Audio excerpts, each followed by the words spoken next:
ano, ini nasi bembe itu gede media anu dia. Ini nari gua.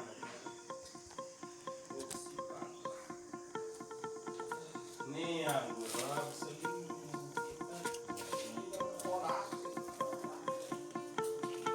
Kita gembor dulu.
Selamat siang.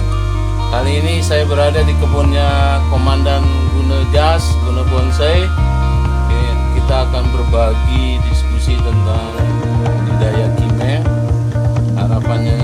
Harapannya saya pribadi ke depan berbonsai itu bukan hanya mengandalkan apa yang ada di alam, tapi alam habis, tetapi bagaimana kita mulai berpikir tentang bertani bonsai atau berbudidaya bonsai. Tahun berapa mulai berbonsai? Berbonsai dapat tahun berapa? Pas habis Robert ke Bali itu tahun berapa?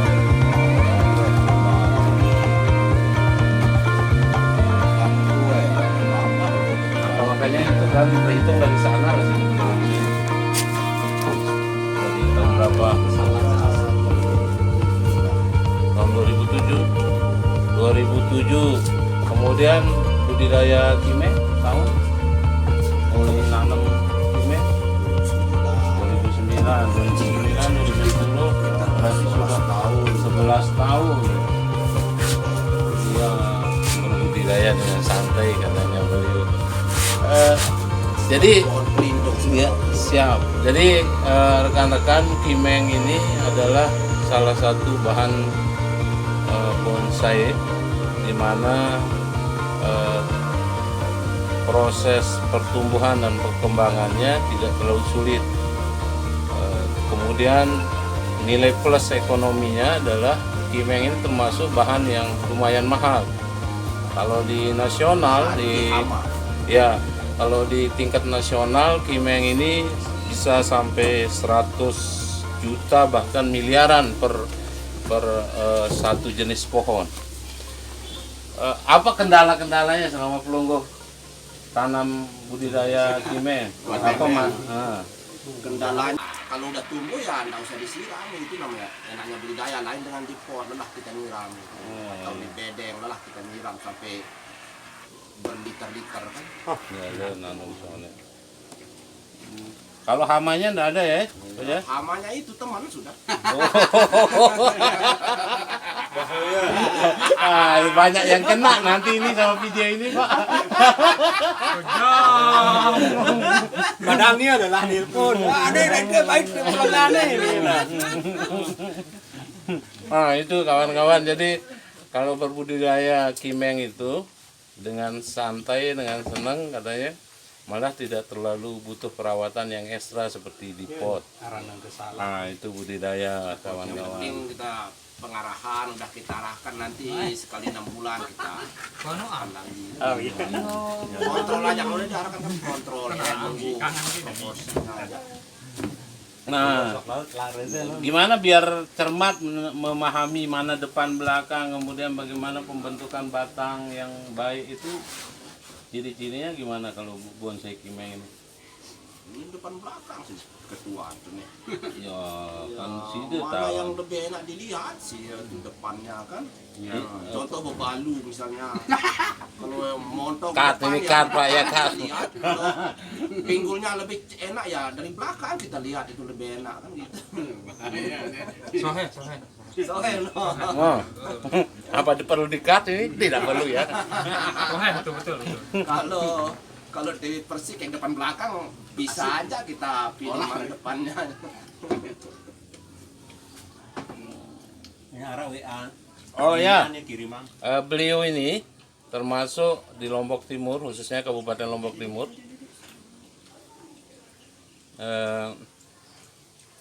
Yang menurut saya hanya beliau yang sebenarnya sukses untuk budidaya, karena beberapa bahan yang beliau tanam di kebunnya ini Diambil hama. sampai ya diambil hama sampai belasan juta ya. Jadi ya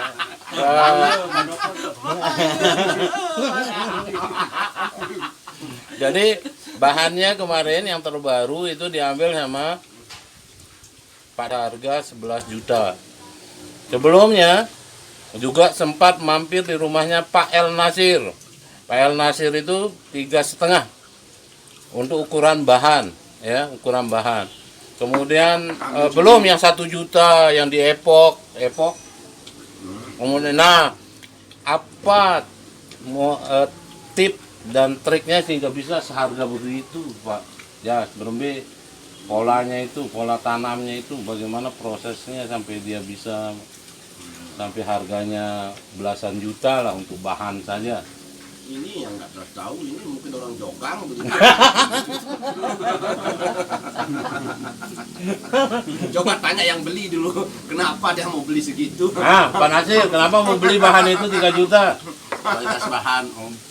Maksud saya kualitas itu indikatornya dari Artinya lewat size juga ya. ya, Kemudian tahapannya. ukurannya maksudnya. Terus tahapan Sama size-nya. ya.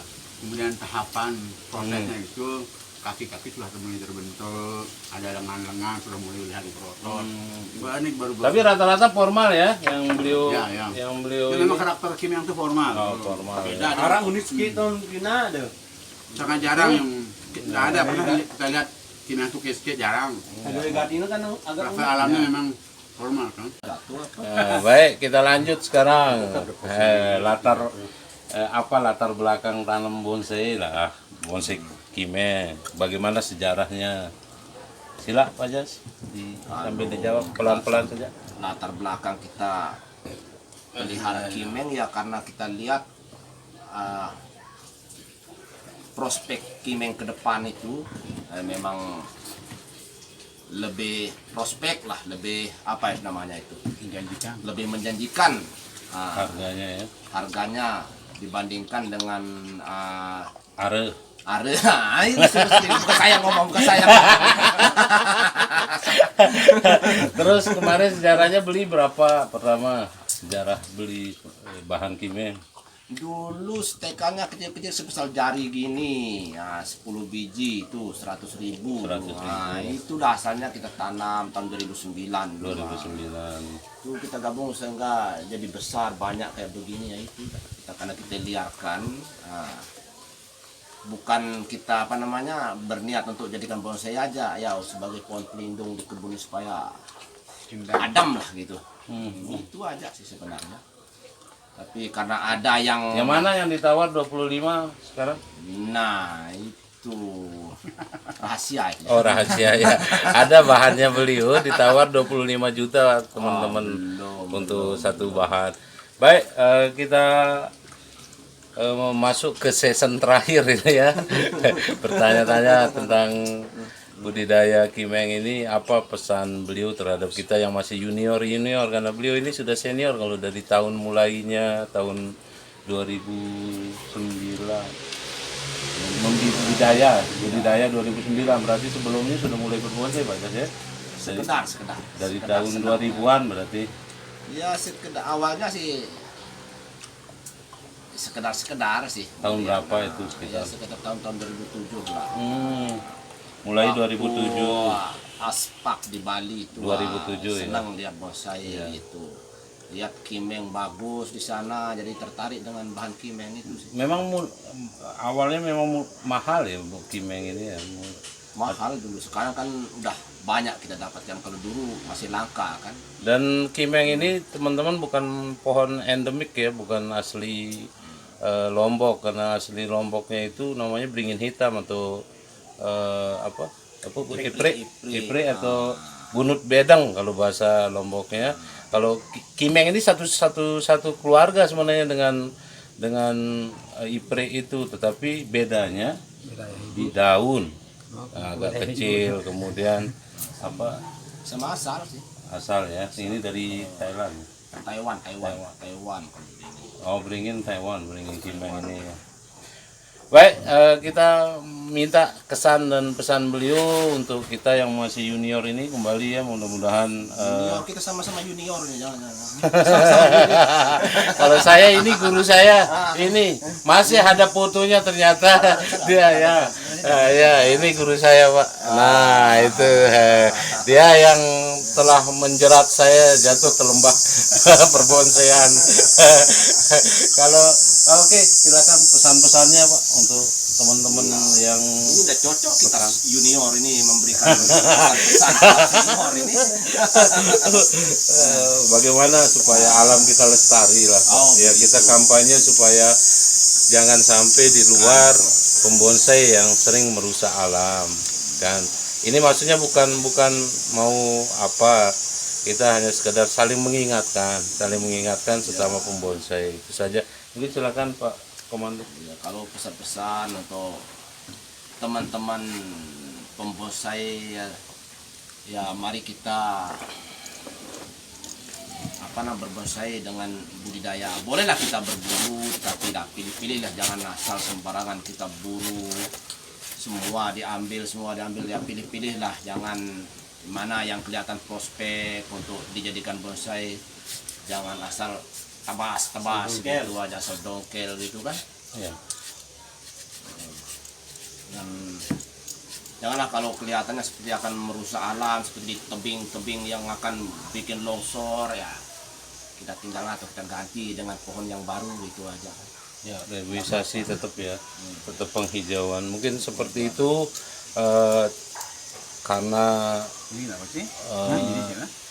tentunya banyak kekurangan dan banyak yang belum pas kami sampaikan pada konten siang ini, tetapi dari hati yang paling dalam kami tidak ada niat untuk menggurui teman-teman atau ingin membuat teman-teman merasa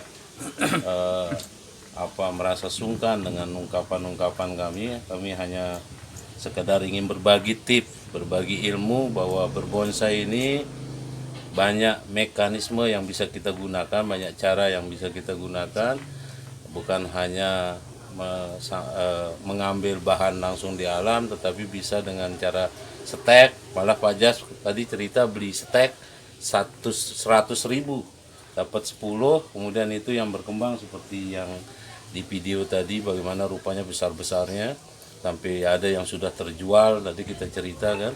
Tetapi dari yang indukannya masih, yang mana indukannya aslinya sebenarnya ini? Yang ini indukannya, dan ini yang menyebar menjadi puluhan, mungkin bahkan ratusan. Ya, kalau di Lombok Timur banyak sekali dan terkenal di teman-teman pembonsai. Terima kasih banyak untuk rekan-rekan yang sudah menonton channel Johan Andi dan sekaligus memberikan kritik dan saran untuk perbaikan channel ini. Saya menerima dengan senang hati semua masukan-masukan itu, mudah-mudahan channel Johanandi ini mampu memberikan inspirasi sekaligus motivasi untuk kita berbonsai dengan mengutamakan pelestarian alam dan tentunya dengan senang hati supaya tidak ada gap jarak yang terlalu jauh antara satu pembonsai dengan pembonsai yang lain. Tetap silaturahmi, tetap semangat. Salam bonsai, salam lestari. Assalamualaikum warahmatullahi wabarakatuh. Angkat tangan, mari kita sama-sama dadah Pak. Yo, assalamualaikum. Bisa tuh kasih nimek nih Pak. Dari mana dia? Hah? Dari mana dia? Iya tuh kasih nimek nih.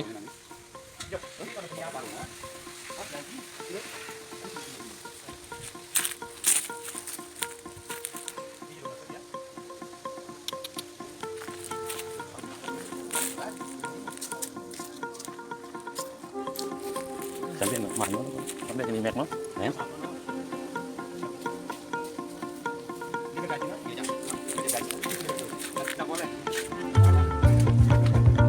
Murah dia, Poci.